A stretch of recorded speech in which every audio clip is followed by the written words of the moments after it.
la pandémie d'influenza, évidemment, un des moyens de prévention privilégiés, c'est le lavage de mains. Pourquoi se laver les mains? Eh bien, ça demeure le moyen le plus simple et le plus efficace de prévenir la transmission de diverses infections. Et tout particulièrement, évidemment, celle qui nous préoccupe aujourd'hui, c'est-à-dire l'influenza.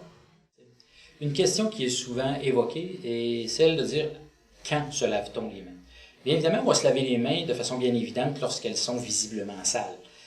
Ça va presque sans le dire.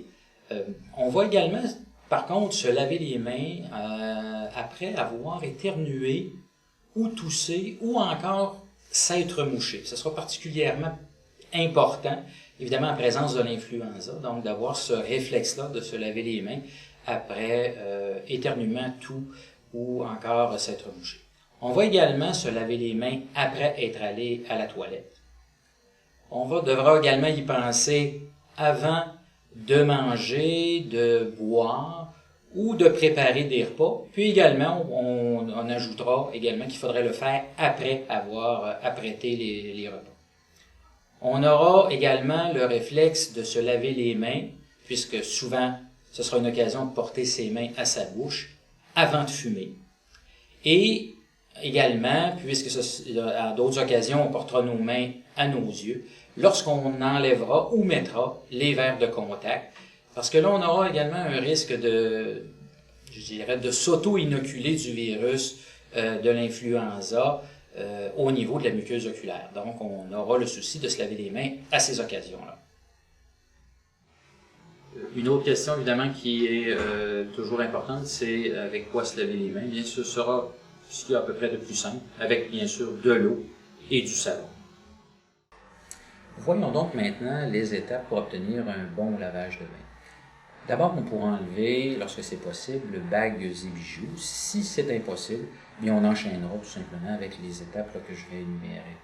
D'abord, on va se mouiller abondamment les mains, évidemment, avec de l'eau. Par la suite, on va appliquer le savon et on va frictionner les deux mains pour une durée d'une vingtaine de secondes.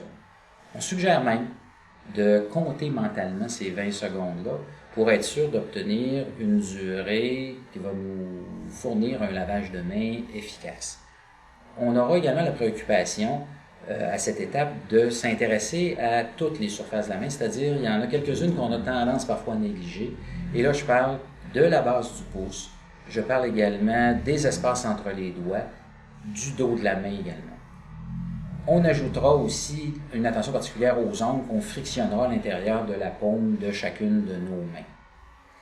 Par la suite, on rincera à l'eau, bien sûr, pour enlever le savon et s'assurer à ce moment-là que nos mains sont propres et exemptes de savon. Par la suite, on asséchera les mains avec soit une serviette ou un séchoir. Si on a utilisé une serviette de papier disposable, bien, elle pourra nous servir pour fermer la robinetterie. Et une fois qu'on aura complété l'ensemble de ces étapes-là, bien, on aura un lavage de mains efficace. Rappelons-nous que c'est l'outil de prévention à la fois le plus simple et certainement le plus efficace à notre disposition.